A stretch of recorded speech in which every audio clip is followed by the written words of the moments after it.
know. Apparently, I don't know how headphones work. That's okay. I've spoken an Australian accent enough at jiu-jitsu that now when people come up to me at jiu-jitsu, they just talk in an Australian accent, and I've really been appreciating that. That's a lot of talking in an Australian accent. Yeah, to get to the point where like I'm doing it so much that people are just immediately matching that energy like from the get-go. Feels pretty solid, I'll be honest. Yeah, well, you're recording now? Yeah, mine's just turned down. Turn it up. I'm going to double check, make sure I record over there. I know, but yeah, that's better. Yeah, we think so. But yeah, I've been doing a lot of like whenever the round ends and you got to like find a new partner. It's like you just call dibs on people essentially. We're all just kind of sitting there, everyone just finished with somebody, and you're like, and now, oh, you want to fight? And now, like, I just walk up to somebody and I'm like, hey, and they're like, oh, let's fight. All right, cool. I'm into it. Yeah, You've done it enough. I have instilled a microcosm of people that just speak to me in an Australian accent. And that's just to show you, as my boss, my dedication to my craft. Whatever you set your mind. Whatever I set my mind to, I will not only be dedicated, I will influence. I will make change for the positive or negative, whatever I feel. And I will lead. We will put you in for the Australian accent pay raise. Dude, honestly, that's phenomenal news to hear. Not because I need the pay raise, but just because that is a super cool reason. It's not much. Yeah. But it's something. Yeah.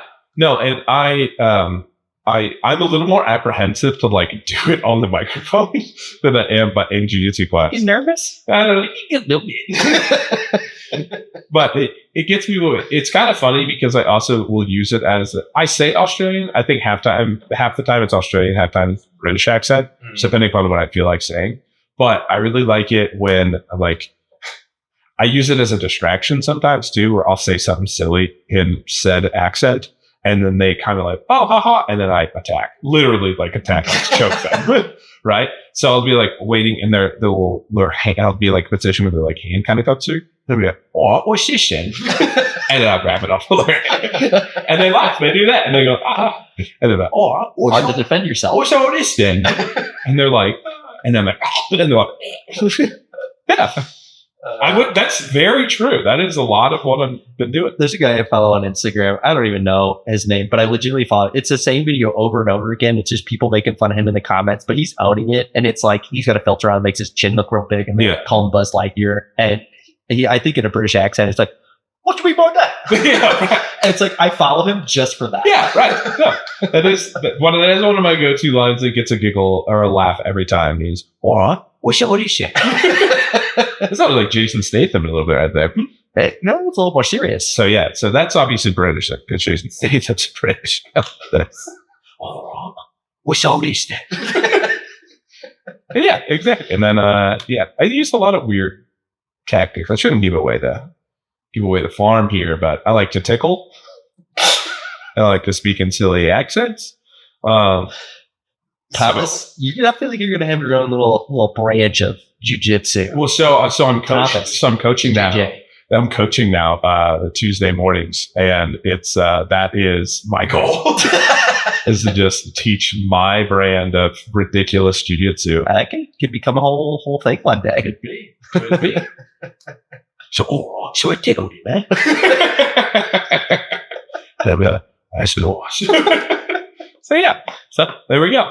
That's what I'm doing right now. I was asking earlier. You follow John Dorsey or Goobu? Was that the guy you were just talking about? Yeah, yeah. I think I've seen stuff. I'm sure I have. So I was halfway done telling. I mean, for anybody listening that doesn't follow him, I would follow him.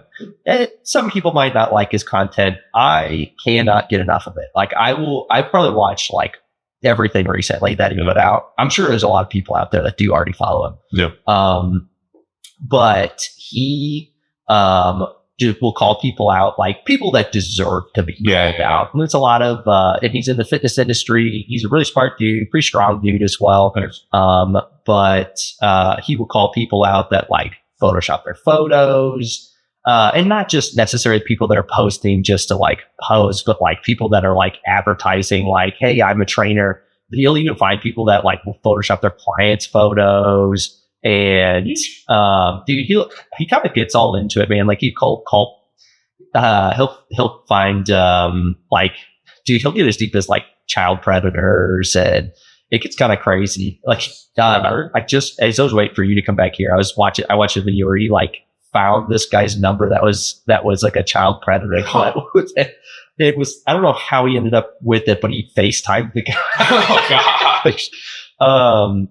But he's gotten into like, he'll do video. He did a video with this, or he did a sequence of videos with this lady that like was advertising that she like donated a bunch of stuff for Thanksgiving, but she just like pulled images, like he reversed image, like Google search. That'll get you caught. Oh, that'll get you caught quick. I'm quick on that reverse image search. Alyssa is too. Yeah. She'll be, oh, what's this? Reverse image search.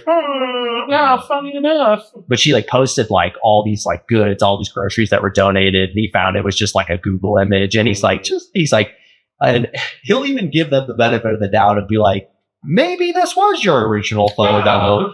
Like it was posted 7 years ago. That's exactly where that video goes. Right.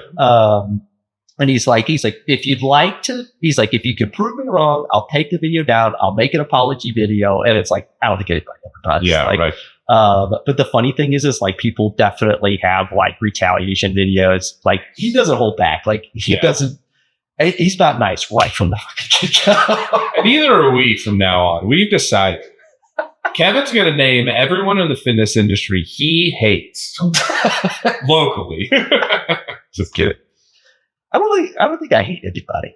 You know, I was talking to somebody about this the other day, where it's like how many people do you? And I'm somebody. I feel like hate's a strong word, right? Mm-hmm. Like, how many people in your life do you like genuinely like? You could not pay me money to sit in a car with them. Mm. I think my number is like, gosh, if that's the standard I just said, like you couldn't pay me to sit in a car with them. Man, maybe like 2 people, maybe one person. I can't even. I honestly, off the top of my head, I can't. Exactly. I feel like I don't hate anybody. Yeah, there's people who like, not like me. Yeah. Sorry to go back to this John Dorsey thing. The funniest part about it is, I think he doesn't really hide it, but I don't think it's super well known. He also has a law degree, so like he's pretty good at Googling shit. Yeah, right. And like. Definitely knows his rights. Yeah, right. And people will try and call him out. Like he's had people like, "Oh, this is defamation." Right, exactly. And I'm like, all right, then sue me. Yeah. But yeah, no, as far as people I hate. Yeah, like literally, like there's, I don't know. Outside of Caitlin, I really can't. Honestly, dude, that was my one. It's funny. Like if I was like, gosh, is there anybody that I hate with like a fiery passion, my bones? Yeah. You know, Caitlin. Outside of the obvious. Yeah. Nope, not really anybody. Yeah. Let's get a, we'll get a tally. How many other people hate Caitlin? Just kidding. Comment below. Yeah. You know what I don't hate? These sparkling ice starters. You making a commission on that? No. You got a discount code? I wish. They're only $1. So I'm trying to cut back my caffeine, right? And sometimes I need a little fizzy fruity, And I haven't come across a like diet soda, like fruity soda that I very much enjoy. But these little sparkling ice starbursts, guys, pretty darn good. And you got a list on them too. Yeah, I bought some for. This is a cherry one. You should try it. They're pretty good, dude. They're not my like go-to. Like, don't get me wrong, I don't drink them all the time, but they are what I drink when I'm craving an energy drink, but I don't need any more caffeine. Pretty good, right? Yeah. Yeah, dude. I think I get made fun of. I'll drink an energy drink from time to time.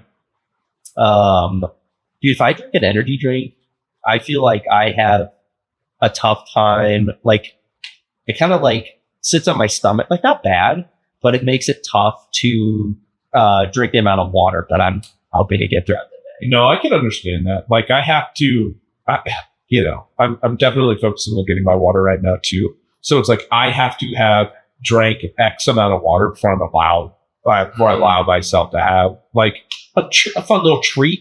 Yeah. Whether that's an energy drink or like one of those or just something.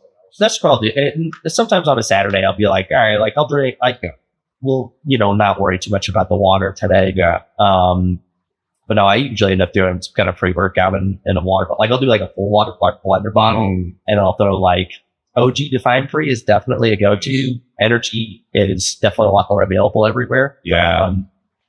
Define Energy. Get it, man. In like 40 stores across the country now. That's true. Thanks to Ian. Bunch of places, dude. Yeah. Not only is that guy a darn handsome bastard, he is a pure-blooded Thunder fan, which I love. Him and I talk Thunder a lot. And just Oliver is a good guy. Yeah, I really enjoy him. Yeah, he's a good dude. Runs our, whatchamacallit? Wholesale, there you go. Yeah, he does a good job. All those accounts and stuff. Making friends all over the place. Yes, dude. Does a good job. It's, I think you talked about it, where you'll come across some store in some other area and you'll go look at, or maybe we could get Define in here. Ian already follows him. Dude, he is on it. Mm-hmm. He is. I'll tell you what. I did his job for like 6 minutes. And I was like, yeah, I'm out. Dude, that is I don't think people realize like how rough that can be, man. Like, oh yeah, dude, you are I hope this analogy lands, but you're at the bar and you're single and you're the ugliest guy around. You're gonna have to go through a lot of no's. Yeah. Oh yeah, dude. Before you're gonna have to buy lots of rounds of shots. Yeah, this is, dude, it's tough, man. I know, dude. I think it took a toll on Ian off the bat, man. Especially when he was still just kind of trying to build traction with it. He was just getting no after no. Yep. It definitely makes you question a lot, man. Like, and it's tough, man. I think it worked well because I wasn't doing it personally, because I would also question myself. Oh yeah. That he could come to me and be like, hey man, like, I don't think that this particular thing is working. And I could kind of hear him out on it, but also be like, hey man, we got to stand our ground with, X, Y, and Z. It will work out. But then there's also some things of like, hey man, I'm getting this particular piece of feedback from everybody. Right. Like, okay, man, maybe let's look into right. And we did change some things in wholesale, man. That's tough because, like, all those no's, then you start to expect no's, and then it's hard to be, and then you're really going to get no's because, it's cool to see him like have not that he ever experienced that necessarily, but to like break through that, because I know what that's like, and it sucks. Yeah, dude, it was. I get my feelings hurt too. Yeah, cute. Dude, I think anybody would have gone through the same like thing that he did, but I think like emotionally, like, or like, he was going through a tough period of time at one point. So. Yeah, I think you can get now. I mean, it's growing, and then it's one of those things where it's like it can spiral downwards and get spiral upwards, because when it's spiraling down, you like get no's, and it's like then you're expecting no's, but then we start getting yeses, and it's building, and then like brands. Stores talking to other stores, and people, you start to get to known in the communities, and then it's like now you're getting known within the network. You know what I mean? Because that's the big thing. You got to break into the network of stores and wholesale and that whole kind of thing. It is a whole community in and of itself, right? And it's like then becoming known. Then people are like, "Oh, okay, yeah, I'll hear you out." You know what I mean? Because we know how hard it is to get into a triad. Like it's not something that's easy. You know what I mean? It's like, we either gotta know you, or know someone who knows you, or make a whole bunch of sense. You have to check all the boxes perfectly of what we look for, and what we look for isn't what the store down the street or something one city over is looking for exactly. Again, so sometimes you get lucky. We'll have 6 more people in the next 6 days. Right. Try again. Exactly. So it's if you check 5 of the boxes, but not all 6, it's like, we could just. Sorry. First, we're we've been around for 8 years now, so we've got the brand, we've got enough friends. Like we're not gonna be desperate to Right. other brands that we're going to do the amendments for. But if you're only checking 5 boxes, man, like we're going to get someone that checks all 6 of the boxes in a week or two. Yeah, right. Like, yeah, it's one of those things that we hands on our. I get it, and that's what I understand. I just want to have to needs and dang, that dang old rain came back. Ain't that better? But it's like, yeah, you realize that not every show, like you said, needs the same thing. So that becomes even tough because you're like, your pitch to that store might land great, and to the next store will be like, oh, like, Yeah, you got to slow play.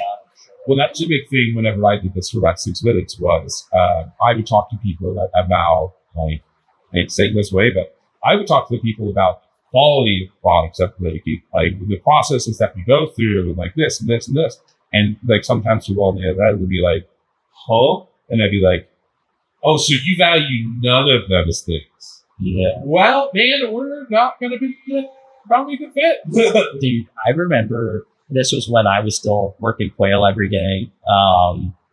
We had a brand call, and some of the things that they were saying, I was like, there's some potential there. I went looking online with some of their products, and I noticed it was some of the ingredients or just generally some of the quality of some of the ingredients, some of the products are not. And then oh man, you guys actually have this at this those. I can't remember the specifics of it, but I was complimenting. He's like, oh man, that's actually awesome. That actually can fit. Really like, let's put you like on. And the first I was talking to, she said, oh man, like I always see. Yeah. And I'm like, you got someone at your company does, luckily. Yeah. So yeah. I remember one time that I called the company and was like asking them questions and talking to that guy, the different guy, but he was like, his response was, man, sounds like you should know a whole bunch more about this than I do. Like a shit. And I'm like, yeah, well, maybe in general, but your product specifically, you should know. You should be able to answer this pretty basic. Well, not be honest, I was asking a company, like, is your protein low temperature process? Like, anybody who shops with us knows how big of a deal we find out. And, research, we freaking wrote an article about it. Like, we literally, like, this is a big deal. You know what I mean? And something that, like, we don't just believe it. Like, we have done the research to, in our minds and what we've seen, be proven to make a huge difference. And now across the industry, it's becoming a much bigger thing. But it's like, I called this big supplement company and was like, is your protein low temperature process? I asked them, I said, what? I didn't say it because I never leave. The salespeople said, right. Tell you what you know. Yeah. I was like, hey, what processing technique do you guys use for your protein? And he's like, what do you mean? And I was like, well, there's like ion exchange and like different ion exchange things. They're kind of an obscure one, right? And some always like, yeah, tell me you like, yeah, okay. Never mind. But it'd be like, there's ion exchange or just like different ways that people like pasteurize or, like temperatures that they might use to like, hey, yeah, man, sure sounds like you know how much more about this than I do. And he goes, what are you looking for? And I was like, yeah, and I'm like, well, there's just better ones and worse ones. So yeah, if you can just find that and get back to me, that'd be great. Look at it again. Yeah, right. And I'm like, oh, all right. So no, and then I tell you what I'm looking for. Oh yeah, that's it. I'm not gonna. I remember asking a rep that one time they were talking about their protein, and I was lighting up like, oh, I think we're asking like why we were bringing them today. Yeah, it's they were just like fine protein. It's expensive. They the rep came back with, like ours actually did this up, and we're working to actually add that flavor. And I was like, I just can't be that. Yeah, right.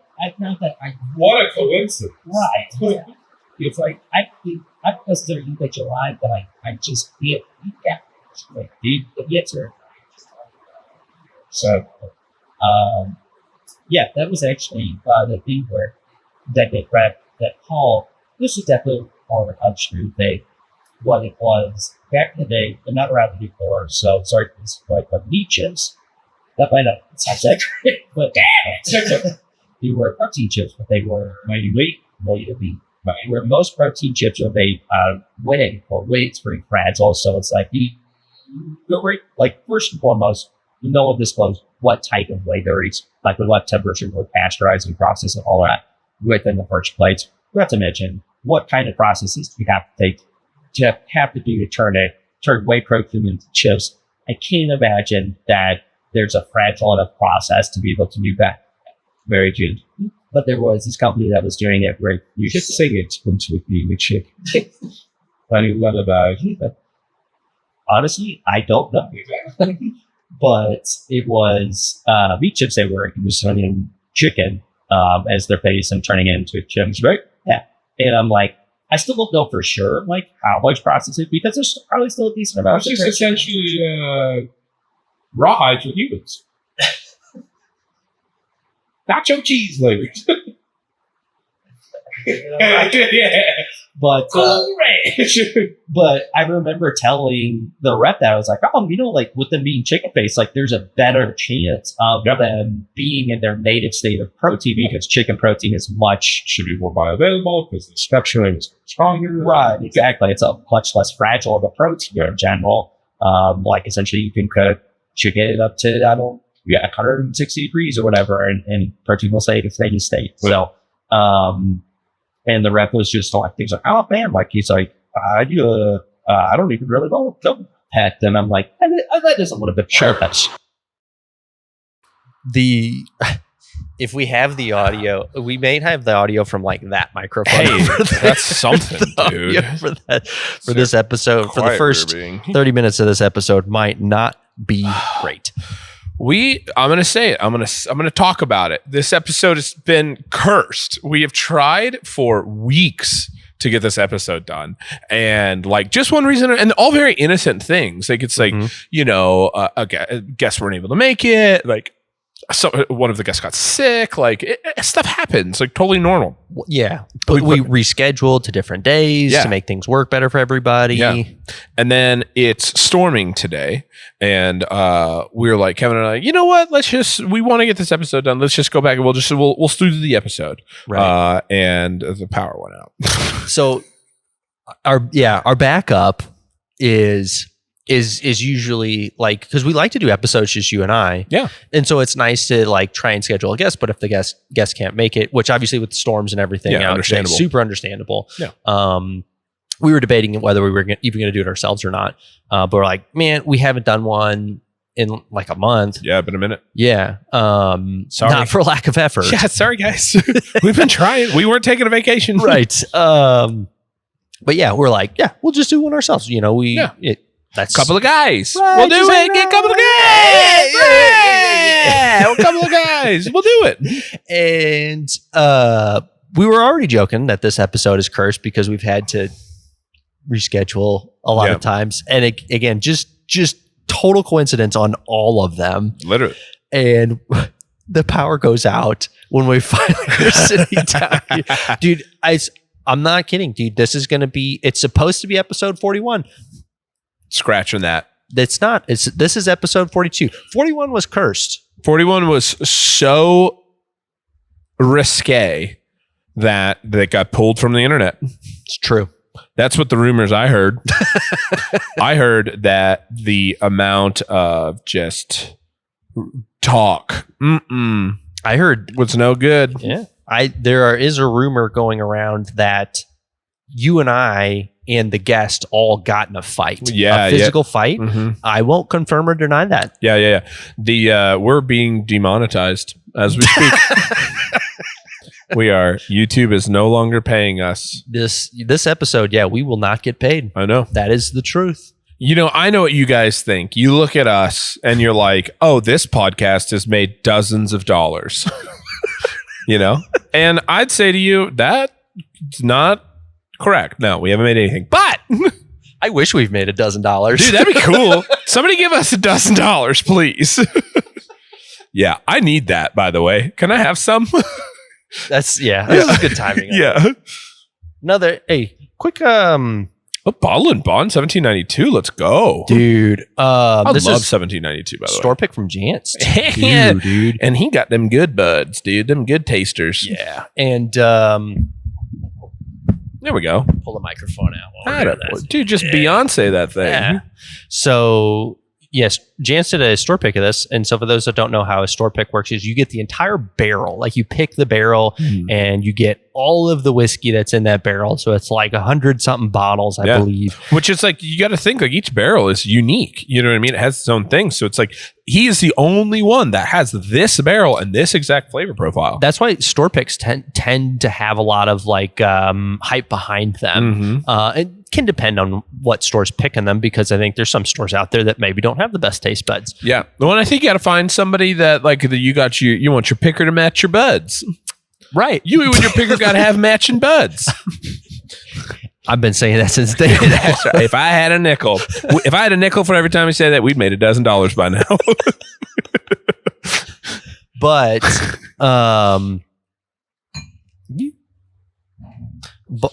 the 1792, I'm not super familiar with 1792. in general. 1792 small batch was one of my very first whiskeys. So small batch, obviously being it's a handful of different barrels that are Very petite. right. That small. are blended together, and then you can go to like a single barrel. I don't know if 1792 makes one or not, but that is obviously just a single barrel that is bottled. It's not blended with other barrels. And then there's obviously a whole bunch of other. You can find ones that do barrel proof that are certain barrels that are above a certain proof, bottled and bond. That's when they're watching a James Bond movie, right? When they pick it. Yes. Yep. You know your stuff. I I think it has something to do. I can't remember, but it's like all the bottled and bond stuff. I think is 100 proof. Yeah. And something. 1792 is good. So They're normally weeded, right? I think that's a weeded whiskey. I think they do a weeded That might be right. Kentucky straight bourbon whiskey. I think they No, do a it's- weeded version. Yeah, I'd say weeded on there. I had to do a little bit of research because I haven't had much 1792 before. You've had this. one at least before. For Yours. Sure. Yeah. I am curious if you can hear on the recording how much rain is coming down right now. I think you can because I can hear it on my headphones. And this was, we'll get back to that because I'm going to start a whole conversation about hearing this on my headphones. So anyway, the Bottle and Bond 1792 apparently is very sought after. I've never seen a Bottle and Bond 1792 on the shelves. Neither way. And Jance got a whole barrel of it. And apparently he didn't even make a post about it or anything. And like sometimes like I'll get like a call or a text about it. Yeah. I saw somebody else post on a page that it was a wine barrel store pick of 1792 Bottle and Bond. I was like, dang, I bet that's good. And wasn't able to get by. And I stopped in and was talking to Jance, and he was like, "Oh yeah, dude." He's like, "It was gone in like a couple of days. Yeah. Over 100 bottles. That's crazy. Yeah. But he was just like, "But I saved you a bottle." So, my man. That's awesome. I was super hyped to get it. Heck yeah, dude. He said it was going to knock my socks off, so I made sure to wear socks. I got 2 pair on. Smart man. I know better. Kevin's going to have that Jan store pick. I better wear 2 socks. I better wear 2 pair of socks today.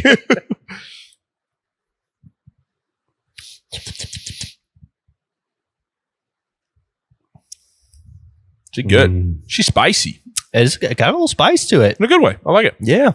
That's very good. Yeah. I like that. What I was going to say is, so I have been in optimization mode recently, trying to optimize Optimus That's Prime. good. You know what I'm saying? That's good. And one of the big ones has been sleep. Don't sleep on your sleep, folks. You know what I mean? I have been trying to work on my sleep. I track my sleep every night. Like I'm checking my like REM versus deep sleep versus core sleep, all that kind of stuff. I track that every single night religiously. And I have now I'm fully invested into the entire accoutrement that go along. Yeah, it's very French. That goes along with sleeping. So I've got a pretty good apparatus going at this point. The only thing I haven't gotten into, and I know everybody's everybody is going to be reaching out to me, companies, people, whoever. They're going to be like, you need to use a mouth tape. And I haven't gotten into the mouth tape yet. That's scary. It's scary for me too, man. I think I would panic. I have, I believe, a bit of a deviated septum, a DV septi, as they call it in the medical industry, I believe. And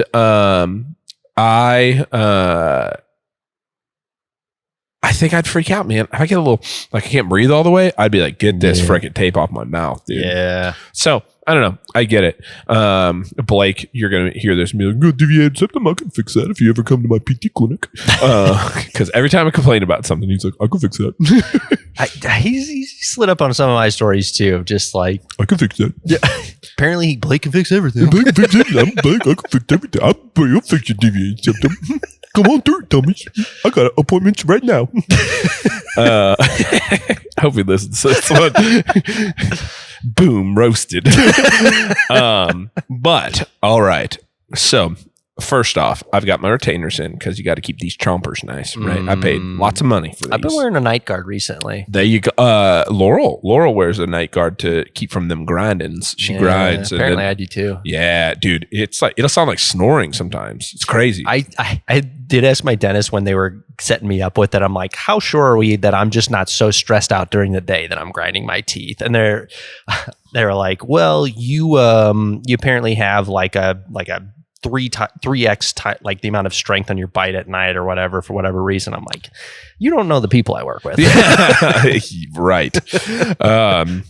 But no mouth tape. So I know that's like the thing I got to go to next. We just got new pillows. So we got fancy pillows, which, like, again, you know, like you spend a little money on pillows. You sleep on them suckers every night. I'll rotate my pillow pretty frequently. Yeah, we got some good ones. We got some you nice get a nice one, it gets worn out, man. That's right. It'll affect your sleep pretty negatively. We got some Tempur-Pedic pillows. Yeah, I'm bragging. I want this to be clear to everybody. It was buy one get one free because them suckers are not cheap, dude. Oof. Anyway, so we got that. Then my retainers, of course. I have the nose tape stuff that like flares out your nostrils all big, like this. So I've got the nose tape going. I know that's getting really big. I feel like I've seen a lot of people just wear it like during the day. Yeah, gotta get my oxygen levels up. I haven't reached that point yet, but I do sleep with a nose. I forget the nose strip, like take whatever. a couple extra breaths. Yeah, there you go. Nose tape. I'm good. We got it. Then now here's where the big bougie comes in. So I've got this thing called a. Oh man, it's like a. Who made luxury? I don't know, but it is a full blackout sleep mask, right? I sleep in a sleep mask every night also. And it's nice because it got these like divots so that I can open my eyes with it. And it's not like no pressure on my eyes. 'Cause I don't like the pressure on my eyes, right? But this bougie SOB, right? As it wraps around your head, it has two very thin little Bluetooth speakers on the inside that you literally can't even feel. So it wraps around my eyes and my ears, right? And then I play rain sounds on it. So listening the rain sounds through this, like, just kick the microphone away for a second. This is what it sounds like. Just pretend you're going to sleep. You're being a little sleepy. Isn't that nice? Isn't that nice? That is nice, dude. And so literally all night, it just like there's a Spotify thing that's like 10 hours of continuous rain sounds. And I'll just put that on. Your Wrapped is going to be a little interesting. So I'm thinking about that all the time. Luckily, it's like they do it where it's like a boatload of like small, like short things. So it's like, hopefully I haven't listened to too many of them too often, but I'm sure one of them will make it on my Wrapped. Alyssa's been joking. Ours is going to be white noise for Riley. Yeah, this year. for real. But this is literally exactly what it sounds, because I have it very lightly playing. Like I want it like not to disturb me, but it's like it sounds just like this. This is nice. It really is, honestly. Like I really enjoy it quite a bit. So I do that, and then, dude, you know, And now to get to, I saw something the other day where it was something like every 5 minutes on your phone while you're in bed delays sleep cycles, or like deep sleep or REM sleep cycles. I forget what it is, but it like delays you getting into your proper sleep cycles. Every 5 minutes you're on your phone, it delays you like 20 minutes. So it's crazy how much it like affects. And so I started do what? Exponentially. Oh yeah. So I started checking like I would run like tests, right? So I'd like, okay, tonight I'm going to play on my phone until I'm ready to go to sleep, and then I'll turn it off, put it away, and then like whatever. And then like, okay, tonight I'm not going to play on my phone, but I'm going to watch TV. And I like I watch TV, and then okay, I'm ready to go to sleep, turn the TV off, kick on the eye mask, turn on the Bluetooth speakers for little rain sounds. Apparently most of the rain sound audio is actually people frying chicken, which like you know, what are you going to do? That's apparently it's a whole lot easier to like put a microphone next to frying chicken than it is next to like water. Yeah. So we could be selling this background noise we're getting right now. Honestly, we should. I'm going to laugh. Nobody's even going to be able to hear this on Yeah. the like, final edit. There's a They're gonna be decent like, chance what you're the not hell getting are they talking about? For those that don't, if you can't hear this, there is rain on the roof. And it's that giving we us a can hear. very light little background rain sound, and it's honestly it's making me sleepy Very because calming. dude, it's what. So a big part of it is like whether you are sympathetic or parasympathetic like state of your nervous system, right? So like it's like fight or flight or like rest or relax, right? And so the thing is like if I'm playing on my phone, that is artificially putting me into like a sympathetic state where my body is like not allowing my body to fully calm down or get into deep sleep because it's like worried that, you know, whatever, I'm going to get in a fight, right? And so, you know, if I'm playing video games or something where I'm like out, you know, fighting monsters, my brain's going to be like, nah, we probably shouldn't go to sleep. They're freaking monsters, you know? Or if I'm like even watching like a Thunder game or something, like, you know, you get like more amped up. But so I would do that. And then the next night I would read with like a light, like book light. And I started doing this regularly and tracking along what each one did. And brother, TV or phone, I would get about 45 minutes of deep sleep all night, which like isn't terrible, but it's not good, right? Brother, if I read a book, right now I'm in the middle of Fellowship of the Ring. If I'm reading a book, an hour and a half plus of deep sleep pretty regularly, like not foolproof all the time, but like there's enough to extrapolate this data that it will add nearly an hour of deep sleep if I don't touch my phone and I don't watch TV. I just put my face mask, my sleep mask over my forehead, wrap the speakers around my ears so I listen to rain sounds while I read Lord of the Rings.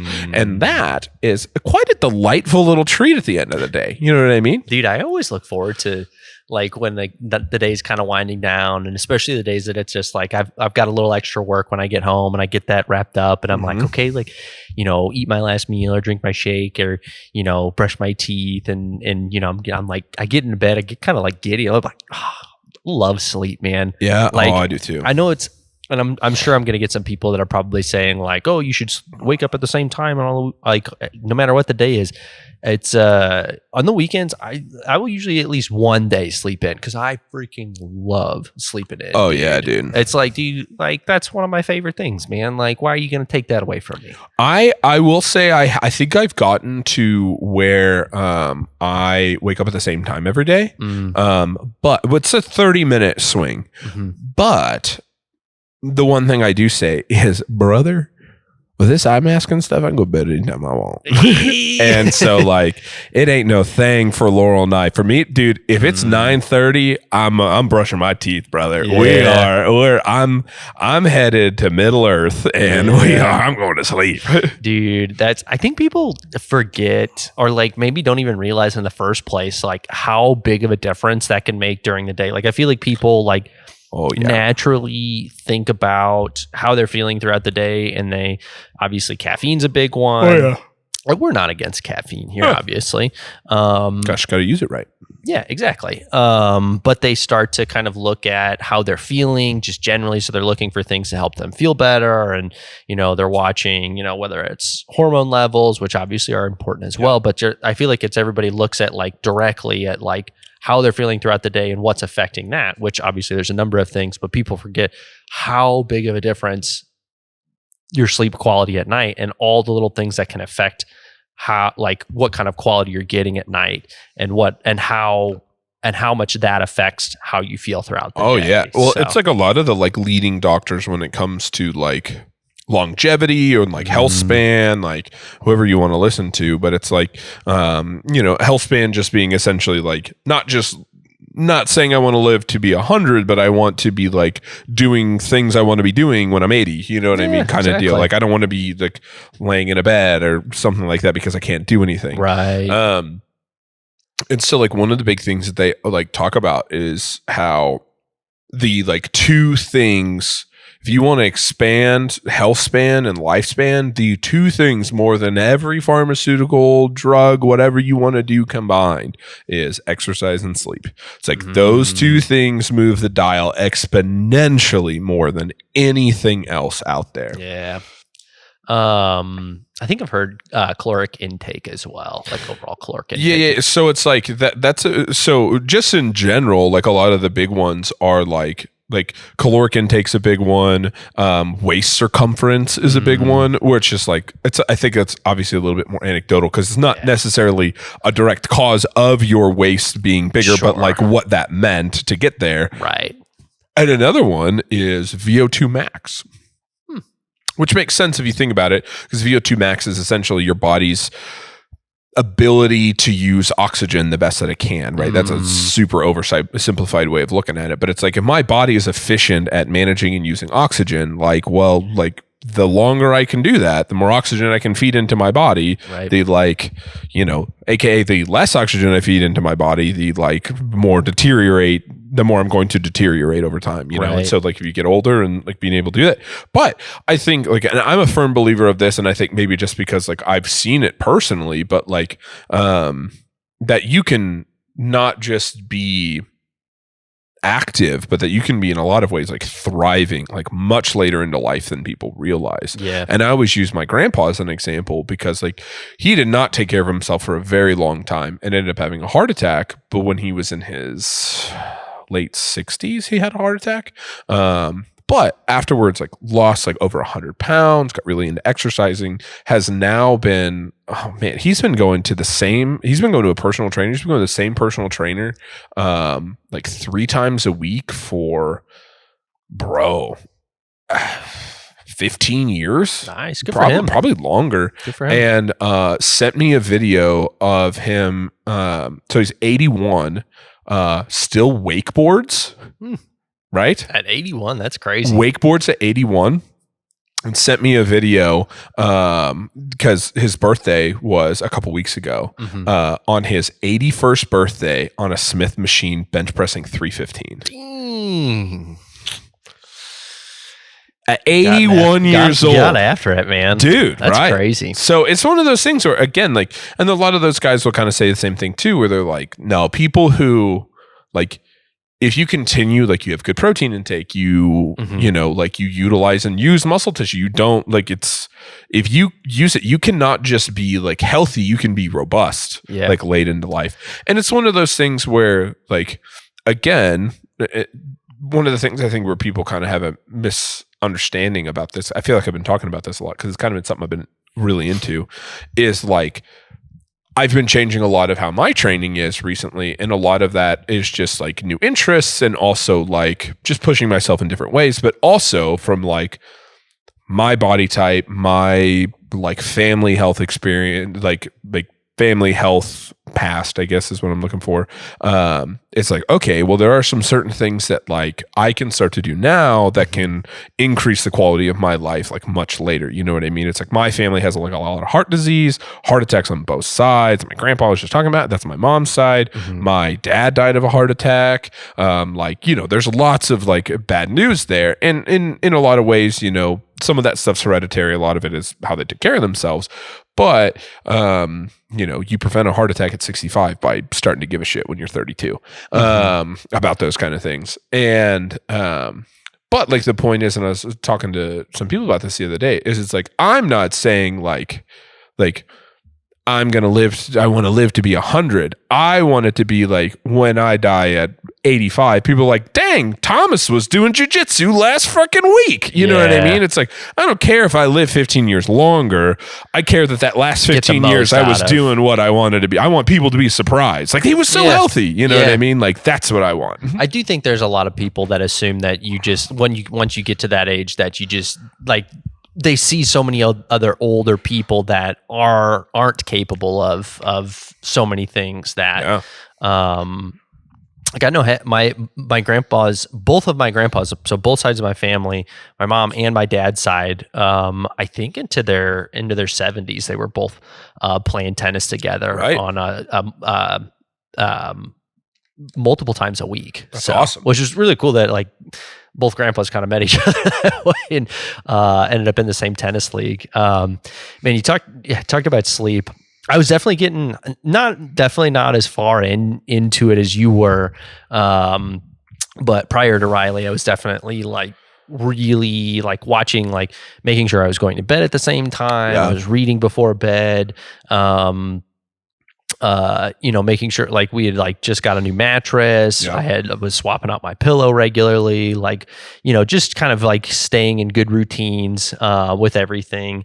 And, obviously with Riley, you have a baby, everything kind of went to shit. Things change. Yeah, exactly. So, but it's funny that the one thing that affects my overall quality of sleep, or like how I feel the next day, if like I feel like I got enough sleep or not, is purely luck of the draw of Riley waking up in my REM cycles or not in my REM cycles. Yeah, right. Because she can wake up multiple times a night, and if she's waking up at times that I'm not in a deep sleep, I'll wake up and be fine. Yeah, whatever. I'll get back into bed, sleep just fine, get my nice cycles. Yeah, we're good. But dude, there's times where she'll wake up and I'll be in like deep sleep and I cannot figure out who I am. Yeah. Oh, right. Yeah. Alyssa she'll be like, Kevin, she's like, I gotta go pump. Do you mind feeding Riley? Your name is Kevin Wilhite. You live at and I'll who's Riley? and I'll be like, yeah, but I just gotta eat a meal first. Yeah. And Alyssa will be like, what? Yeah. I'll be like, yeah. And she'll be like, no, like can you feed Riley? I'm like, oh, yeah. Yeah. Riley McCormick. We had English together in 8th grade. I remember Riley. Is he hungry? What does he need? Tell him I got food prep. And like, I'll barely have like full conversations with Alyssa. She'll be like, can you feed Riley? I'm like, yeah. And I like won't move. And she'll give it a minute because she's like, she knows like sometimes like I just, let me wake up. All right. Go to bed. And like, sometimes 10 seconds will go by and she'll be like, Kevin. And I'm like, yeah, I heard you. I'm getting up to feed Riley. And I won't get up. And she'll like give it another like 10 seconds. She's like, Kevin. She's like, I have to pump. Can you feed Riley? And I'm like, what? Like, when did you like? Yeah. Well, this is the first I'm hearing about this. Well, yeah. If you would have asked me, I would have already gotten up. What are you talking about, dude? There's times where I'm like, you're sleeping. You're gaslighting SOB, aren't you, dude? Dude, there's been times where like I'll feed her and burp her, but I'm like Alyssa, I'm like you're gonna have to walk her around because like I can't even walk straight. Yeah, like I'm so like I'm like still like halfway in sleep. Yeah. I can't get out. So super interesting though. But it's crazy, man. That's something I feel like. I don't know. Maybe this is what happens when you turn 30. You start getting really into these kind of things.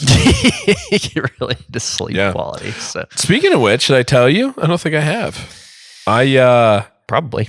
No, I'm kidding. I do tell you a lot. This month I'm running the half marathon. Hey, yeah. You mentioned you might, but I hadn't decided yet. Yeah, I decided to go ahead and do it. I be a little runny boy. Tell you what, I've been pushing myself more and more on run. Dude, I had a crazy day a few weeks ago. And this is a big test, right? Like I've been putting my body through like incrementally more training. And just in all facets, like really trying to push it and then check and watch my recovery and see like, okay, like how well, if I push it to this point, can I still recover? If I push it to this point, can I still recover? And bro, couple weeks ago, your boy went and did a day. And I'll start by prefacing that I recovered great, according to my all my tracking that I do, which is a lot anymore. But I had like a 84% recovery, which is good. That's like what you get on like that's a good recovery day, right? And so my heart rate variability was good. My resting heart rate, my O2, my like respiratory rate, like all of it was like well within the normal ranges. This is a few weeks ago on a Tuesday. I did jujitsu in the morning, right? Which is about an hour and 40 minutes, probably. Lots of rounds that morning, so it was a lot of rolling. I then went home, changed, ran 10 miles. Yeah. Got home from that, took a shower, ate, just chilled out on the couch. I have these things called fireflies, which are just kind of like they send electrical impulses through your legs. You put it over like your perineal tendon. Like you got like a nerve in here, perineal nerve too. And it's like you send an electrical impulse, so it's like a TENS unit, and it like will literally like flex my legs all the way. Like my foot will literally like jump like this. And what happens is it just flushes lactic acid and gets new air and other new blood and oxygen in there with no impact. So I did something like that for my hips one time with Sean. Yeah, it's awesome, dude. Hips were feeling like butter after that. Dude, tell you what. So it like helps you a bunch to like, again, just getting that lactic acid and that crap out of there. Like it makes you feel a whole bunch better. So I did that for like an hour after a long run. And then, like I said, I ate, showered, all that kind of stuff, and then went to jiu-jitsu that night and did over 2 hours of jiu-jitsu that night. So my total training time for that day was like 6 hours and 40 minutes of training time. Well, David Goggins Day. Dude, tell you what, my active burned calories, not my basal calories, not my walking calories, nothing. My active while in training calories was 6,077. Dude, 6,077 calories burned just through training that day. I feel like everybody should understand how difficult that is, because we've all walked or even run on a treadmill or some sort of cardio equipment, and it like calculates how many calories you've burned, and you're like booking it and like sweating and out of breath for like a while, and you're like 80 calories. Like, yeah, right. What the hell happened? Yeah. How is that? That's nothing. That's the cheese on my sandwich. This is not worth it. Yeah. Yeah, dude. 6,077 just on my active calories burned that day. You said you recovered, right, though? Recovered great. Went to jiu-jitsu the next morning. I was going to say, did you actually feel good the next day? I did not. I felt no dip in performance at jiu-jitsu the next morning, which was awesome. And so I've like incrementally just increased, training at different times, and I haven't been doing, don't get me wrong, that is the hardest day. I've not eclipsed past that day.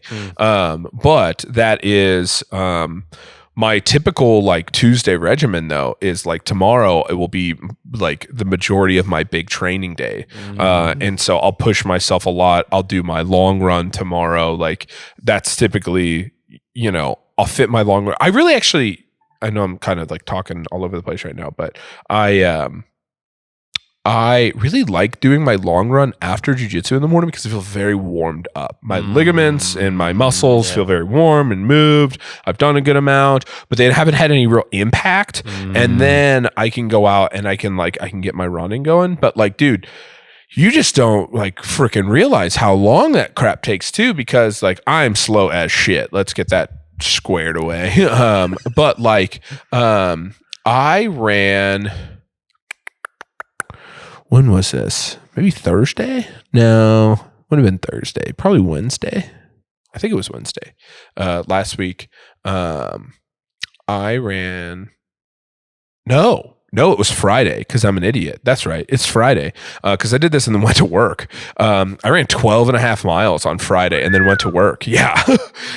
So, which again, though, is showing like I use those firefly things. But again, like I'm recovering well. I'm like, I don't run 12 and a half miles and then I'm like cooked for 3 days. I ran 12 and a half miles and I'm like, oh, I feel fine. Like I came and worked for like 5 hours and all that kind of stuff. But dude, running 12 and a half miles takes over 2 hours for me. Like it's a long time. You got to go all over Dodge to freaking hit 12 and a half miles. I know Doug Miller is big on saying this. but his general philosophy is that people aren't overtraining; they're just under recovering. Yeah, I fully agree with that because I have like, there is a point, right, where I think you tipped the scales the wrong way. For sure. But it's like... you can create a scenario where you don't have even enough time to recover. Right. Well, and I think a lot of that too, you get into that like sympathetic, parasympathetic state. Like if you've just done some crazy training and then you're hoping to go home and go straight to bed, like it's not going to really work that way. You're going to have to really calm yourself down and like get into a point, through meditation or breathing exercises or whatever to like activate those states back to being normal. Yeah. But I do agree with that in a lot of ways is that like, and I say that just because I've put so much into recovery recently where I'm like, bro, I am like, it is hard. You won't catch me sacrificing sleep. You know what I mean? Like I'll be finding anything I can to make sure that I'm getting what I'm supposed to be getting. Yeah. But yeah, it's been really interesting. It's been a wild ride, dude, because again, it was a month and a half ago that I started running. Yeah. I'm out here running a dozen miles. Yeah, dude, it's crazy. And again, I think a big part of that is like my fitness being good from like jujitsu, but it's, dude, it's super cool, man. It's lots of fun. I really enjoy it and totally new challenge and totally new thing to kind of get into. Mm-hmm. Yeah. Did not think I'd be running a half marathon. Yeah, that is crazy. How much is a half marathon? 12? 13.1. 13 point. That's right.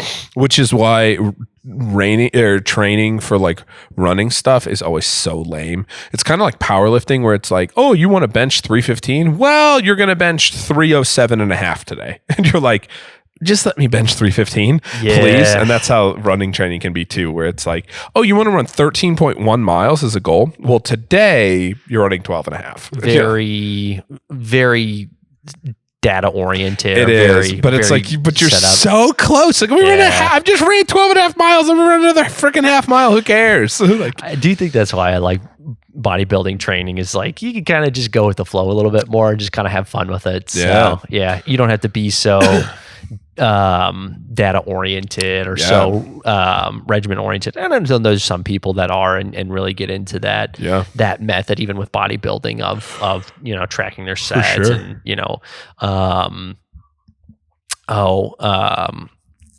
what's it called? Gosh, it's been even so long. I don't even do it, so I've forgotten the term for it. But overload, periodic overload, or whatever it's called. Progressive overload. Progressive overload. That's what I'm looking for.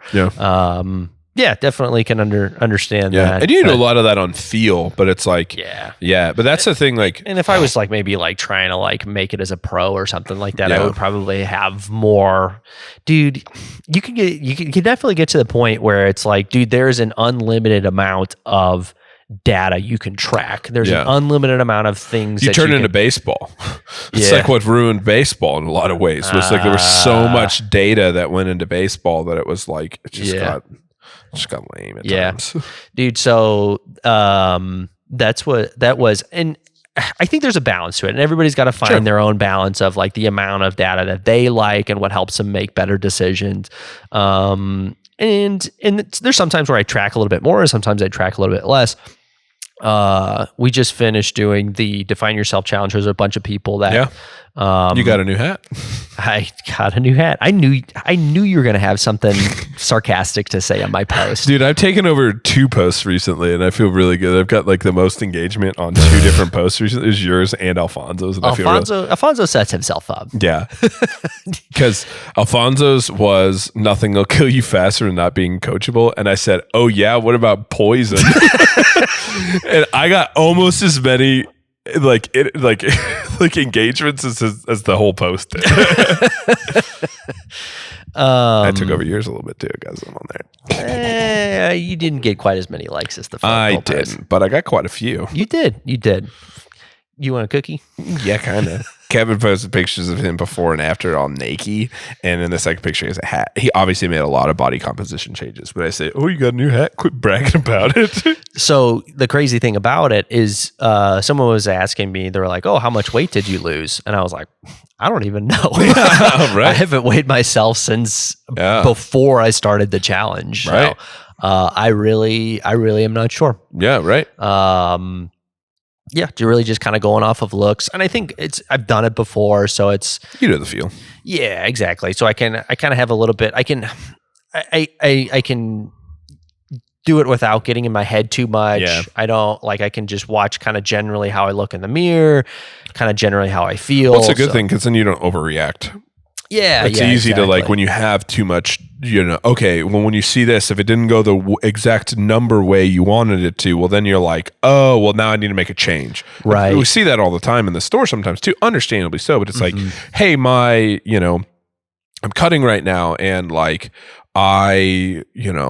I didn't go exactly the direction I wanted to. What do I need to change? It's like probably nothing. Like you probably just need to stick to it. You know what I mean? Like you're just gonna have up and downs. No, and that was honestly, there was definitely still times where I would second guess myself a little bit, and but just kind of put trust in the process. Like I know I kind of stalled out, at least from what I could like see in the mirror. I kind of stalled out probably about a month in, maybe around a month into. Like probably the whole second month, or if not the whole second month, close to the whole second month. I didn't feel like I was making a ton of progress, but just kind of kept like implementing small changes. And I think there's those compounded, and then like almost like one day it was like okay, like now I feel like we've made some like very, very solid changes without like, and they were still so incremental over time that I was like, I don't feel like I'm losing like fullness, or I'm not like dropping weight and like muscle tissue by like a crazy amount, that I'm actually looking kind of the way that I want to. So, Nice. but no, I compared it a lot to my last prep, because that was the last time that I really like cut like I did this time. And it was, we weren't going to go as extreme with it. We weren't, we probably did like maybe like 80% of what we did for that prep. But I was comparing it to that a lot because it was, I was referencing a lot, and, remembering back to, in 2019 when, we did these things, this is how it worked. This is how, and some of the things that I did in 2019 that didn't work this time. And there's other things that I was able to implement this time that did work, that didn't work back then. So, but in 2019 I worked with, so I wrote my own diet and all my own workouts and cardio and everything on my last show prep in 2019. But I worked with Sherry, who had been a coach at a previous show, as kind of a second set of eyes, and was essentially my coach that round. Right. And was generally the one that was able to tell me, hey, keep pushing, keep working, like keep moving in the direction of getting leaner. She was the one that made the call of, hey, okay, halt here. Don't push to get don't do anything or push to get any leaner.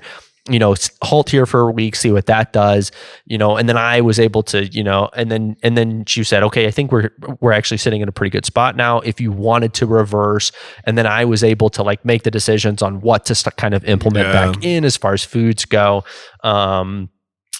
So it was nice to have that second set of eyes, and even this time doing it very similarly to how I did it in 2019. It was still like, it would have been nice to have a second set of eyes, because there was a couple of times where I kind of second guessed myself. I stayed to what I planned to do the whole time, and made small changes and adapted as I went. But I think having done it again or done it before was a big part of just like, hey, we're just going to kind of do what we did the time before, just not go as extreme with it. That's cool, though. Yeah. That's fun. Feel good? It was fun, man. Yeah. Had a lot of people ask what diet I was following. Yeah. Which is a funny question because I don't know really how to answer. Yeah, right. It's like, well, I really didn't change anything the first week. I just maybe dropped a tiny little bit of rice. Yeah, right. And the week after that, I how many kernels of rice do you eat a week, you think? I have no idea. Think about that number though. That number exists. It does. Dude, that's some data for you. Dude, I watched a video recently. This one will blow your mind. Maybe. I got these headphones on, keep me together. This blew my mind. So I hope I explained this right.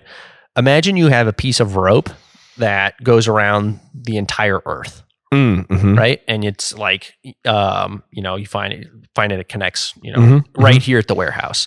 And we realize we didn't read the schematics correctly. Oh, dang, not the schematics. Or the blueprints or whatever you call it for rope around the world. I don't know what the standard is. But we're like, crap, we need this rope to be a foot off the ground the entire way around the earth. How much more rope do you need? I think the earth is roughly 20,000 miles around. 6 feet. 6 feet? Why do you say that? I don't know. I think I've seen this video. Did I send you this one? No, but I think I've seen it. Where it's like a crazy low number, though, right? Yes. How far is it? How Dude, much is it? it's like 7, like between like 7 and 8 feet. Yeah, it's something crazy like that. Yeah. And It's like, huh? yeah, they started explaining the math and Yeah. pi r squared and all that shit. Yeah. And they were like, if you don't understand this, like everybody else that watched this video, Yeah, right. they were like, imagine the earth as a square, and to take the rope a foot in every direction, it's like a total of 8 feet, because it's like a foot this way, a foot that way, and a foot this way. And it's Right. like, that's only 8 feet, and it's a foot off the ground if the earth were square. Right. That makes sense, but it's weird to think about. That is why. And I think the weird one was if you do it for a basketball, like if you tie rope around a basketball and you need to have the rope be a foot away from the basketball, it's still only like 7 feet. Yeah, it's like the same because it's Yeah. like the ratio, it doesn't change. Right. That's weird. Blech. Blech. Why does that make me want to throw up? That makes me want to throw up. I don't like it. It's like, You could, increase the earth's circumference. you think that's crazy? Where the hell are they growing all these avocados? Where do avocados come from, Kevin? Mexico, I think, right? Probably. That's avocados South from America. Mexico. Yeah. I hear that all the time, right? And I'm sure it's more than Mexico. But go to every grocery store in Oklahoma City, and they will have hundreds of avocados. At every single grocery store just in Yeah. Oklahoma City. But that is then every grocery store I have ever been to ever anywhere. This makes me want to throw up too. How many people? How many How people much- are going to the grocery store and buying avocados? too? Amen. I feel like avocados aren't like they just. Dude, what's the avocado waste like right now? But a topic for another day. Dude, I bet there's a whole conspiracy that goes into this. But just think, and I'm Some just kind using, of money laundering scheme. but we're just talking about avocados Trafficking? here now. Right. Oh gosh, avocado trafficking. I heard the cartel is into avocados. I don't know. But I really have heard that. But it's like, tell me the last time you went to a legitimate grocery store in anywhere that you've ever been, right? How many grocery stores are in Oklahoma City? Hundreds. Yeah. Right? There has to be. Yeah. Right? Every single one of them has avocados to like varying degrees, but they all have avocados, a whole right? stand of them. A whole stand of Right as you avocados, walk in. right? And now I don't care if you go to Enid or Guthrie or Norman or Clinton. They all got avocados, right? And it's like, where, like, that is so money. Like, how much And actual. avocados go bad so quickly too. Oh, dude. That how often are those what's the rotation on their inventory of avocados Amen. look like? Amen, dude. Like it's got to be weeks at most. Like, I feel like, and that's just here, brother. They got avocados all over the dang world. You can get avocado everywhere. How much acreage of the world That's what I'm saying. is covered? And Avocados grow on trees. Yeah. Yeah. Somebody, Ryan, fact check that. Not laid by avocado birds. I don't think so. No, not the birds. Unless we get into this conspiracy real deep. So the avocado bird lays the egg. If you actually calculate the amount of avocados, there's not enough acreage in the world to cover that amount of trees, meaning that they have to be leveled. And the only way to have levels of avocados is if they come from birds. My God. So now we're just talking about avocados. Okay, right? That's just avocados. Yeah. Right? Now we're not even talking about all the prepackaged guacamole. It's a whole nother story. But that's just avocados. Now I want you to think about frickin' every other item of produce. This is just one of those things where it's like you just don't realize how exponentially big. How many grapefruits? Dude, yeah, right. How many oranges? Like- All the types of apples. Dude, you start to just realize like how exponentially large the earth is to like, because it's like, I just don't understand how we have enough farm space to to feed everybody all these avocados. Dude, and not to mention, like, most places aren't that farmable. Yeah, Like here in certain Oklahoma. items are like very. Yeah, we don't have avocado plantations here or whatever you call them. Avocado farms, I guess would probably be the better word.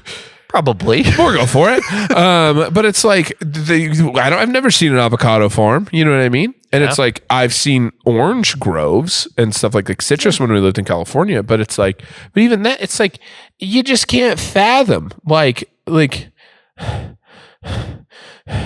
Speaking of sympathetic, parasympathetic states, this is freak. This is This wigging ain't me good out. for your sleep. This ain't good for my sleep at all, brother.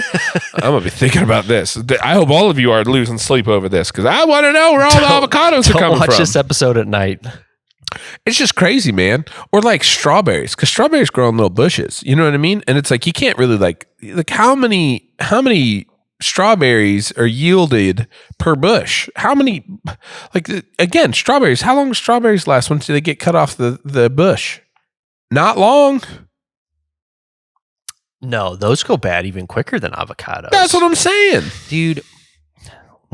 Or like, where the bananas? All the bananas. Hey Siri, how many acres are on the world? My God. 36.8 billion. Would have thought it was bigger. That's what she said.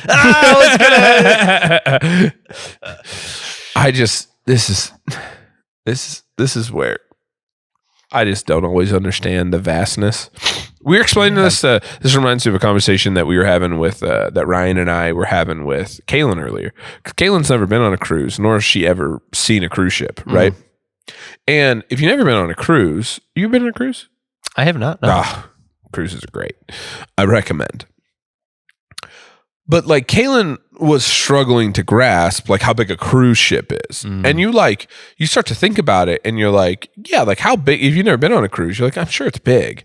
And I'm like, no. Like, I'm like, Kaylin, like the closest thing to kind of give you like your mind how big a cruise ship is take the Penn Square Mall and stack it on top of itself 4 times. That's how big a cruise ship is. And she's like, no. It can't be. Dude, imagine steering that. No. But I'm like trying to explain. I'm like, look, like to walk from. Obviously, I know it's not just a wheel and a gas pedal. Like, What if it is? It'd be so funny. Just one dude. But I'm like, just like a car size wheel too. I don't know why you need a big one, but like, I don't know, it feels less dramatic.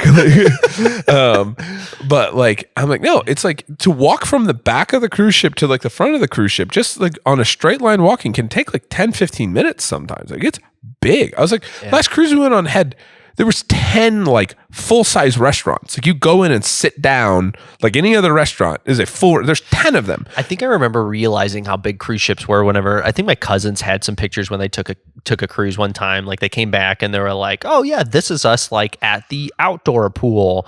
This is us at the indoor pool. This is us playing soccer on their soccer field. Yeah, and right. I'm like, there is a soccer field on a boat.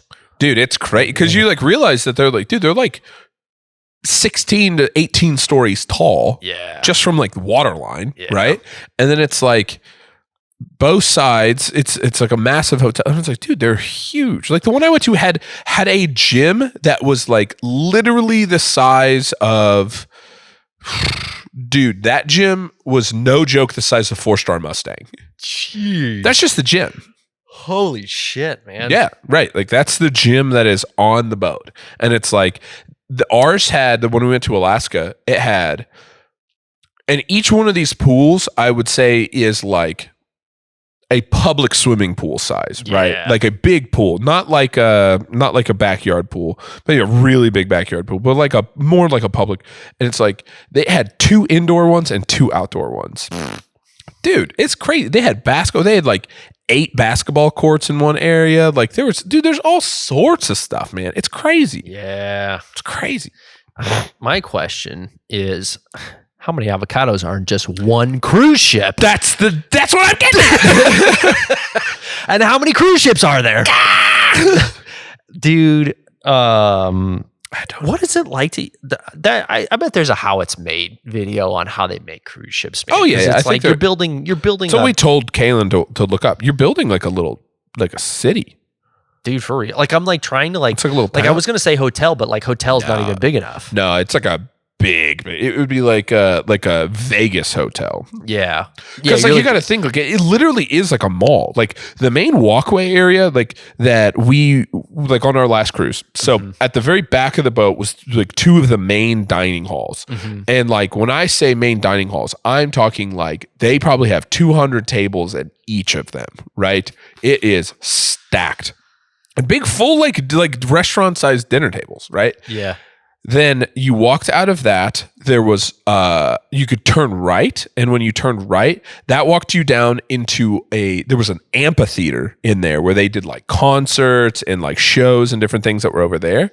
Then like there was 2 jewelry stores, a little like wine and like little like Tuscany kind of place, right? There was a place where you could like book your next cruise. Then there was another little like dining hall thing that almost looked like you were at like the college, like dining hall kind of thing, like a walk-through line. They had sandwiches and stuff like that. It looked like you were at Garst, right? If we were at Missouri State, but smaller. But then you come then back and go the other way. Then there's an Italian restaurant over there. There's and that's just, we're still just on the very back end of the boat, right? Then you start heading towards like the middle of the boat. And when you head that way, there's an art gallery on the right side, another jewelry store on the left side. Then there's like a bunch of little like shopping outlet thing. So it's like you go and they have like watches and purses and shirts and stuff. Then there was a Starbucks. Across from the Starbucks was like another little like tea cafe thing. Next to that, there was a pizza place. Across from that was another jewelry store. 3 more like different shops on that side. The other side had 2 more shops. Then there was a piano bar, like a full-size piano bar. Then you kept walking, and then when you got up to, now you're up towards the front of the boat, there was a big full-size like theater where you'd go watch the big shows. And that is one of the like 17 floors. And that was like, don't get me wrong, that's like the main shopping and like, Sure. but that is like, bro, like, Yeah. there are more, you go up a floor and it's all different restaurants and different shopping and stuff. Yeah. And it's like, you just don't realize like this is a mall. Like Yeah. it's, you feel and it looks like you're walking through them. I forgot there was another place right in the middle next to the pizza place that was kind of like, it was like an English pub. Hello, you want your pretzels? Full circle. Yeah, right. All right. I'll have me a pretzel then. That's assuming we still got the first 30 minutes of audio on this God, episode. this is the best part of it. But dude, yeah, that's like you literally went up a floor, and that's where there was like another full restaurant bar place. There was a sushi place. There was the place where it had the robot bartenders, so it's like literally like robot arms that like make you a cocktail. And then it's like, but dude, you're like, and all of it like looks over like a big dude. It's crazy. How much does an average cruise ship weigh?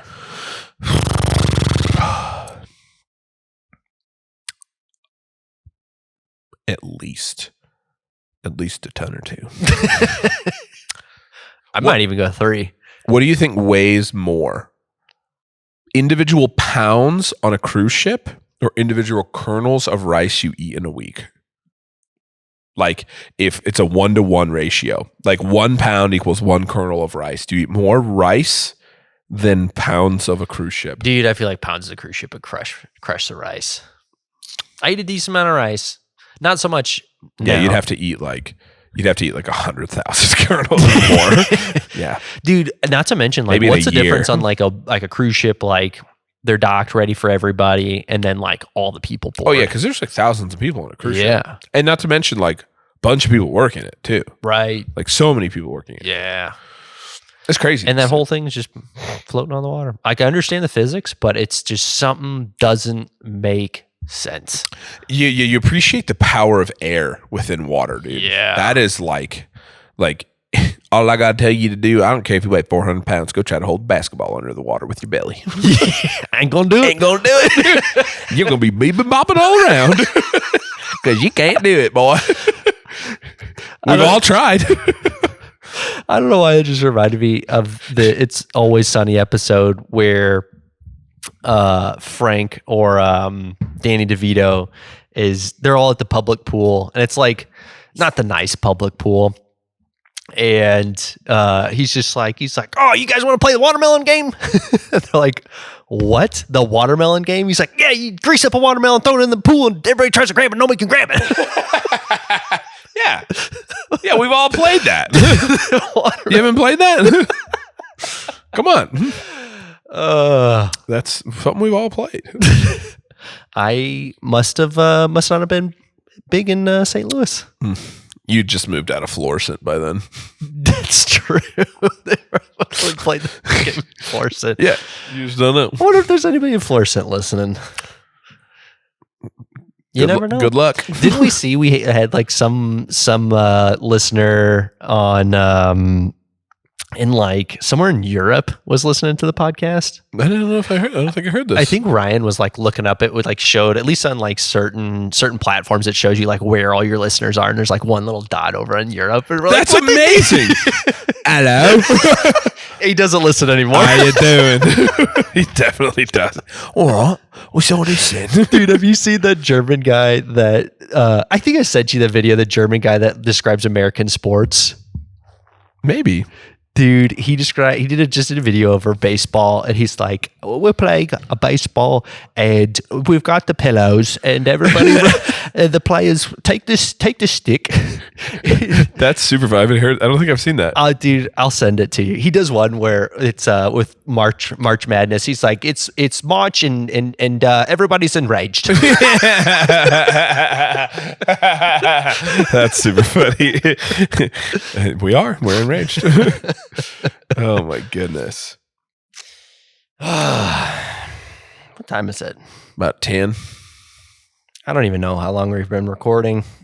This episode's cursed. It's probably, the file's going to be corrupt.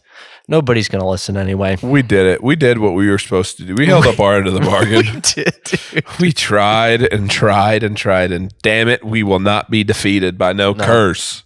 Are we calling this episode 41 or 42? 42. Call it 42. I ain't deal with episode 41 anymore. Yeah. I don't want to do it. Yeah. I think it was good. I think we talked for a while here. This was nice. We did. It was good. It was a nice catch up. I think we got to talk about some good stuff. Yeah. This is episode 42. Did you take a picture? I didn't. I will. Maybe that's our problem. Do we want, you honestly. Just me. Yeah. Hi. Hello. What are you doing? Oi, you want to fight? We'll throw the charge that whiskey in there. Wasn't that nice? All right, episode 42. Just the boys. Just the boys. Just the boys. The boys and one cherry starburst. I do like these episodes, man. Yeah, they're fun. We got in a roll where we're doing a bunch of guests. Got a couple of guests that'll be really cool. Next couple episodes, assuming that we aren't cursed so bad that we die before we're able to record. Yeah, no kidding. Yeah, I want to at least get through my bachelor party. Maybe we should push it back a little bit. I'm excited. I'm stoked for the bachelor party. Dude, that should be fun. Mm-hmm. That's coming up, isn't it? Before we know it, dude. Yeah. Be a month, 2 months essentially. Yeah. We'll be there. Yeah. It's gonna be fun, dude. I'm stoked. I'm Got me plane tickets. gonna get mine this week. Wow.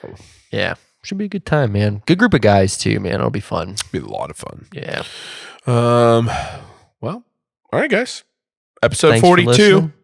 Not 41. 41 doesn't exist. I don't know what you're talking about. Exactly. Yep. See you guys. Peace, love. Get your sleep.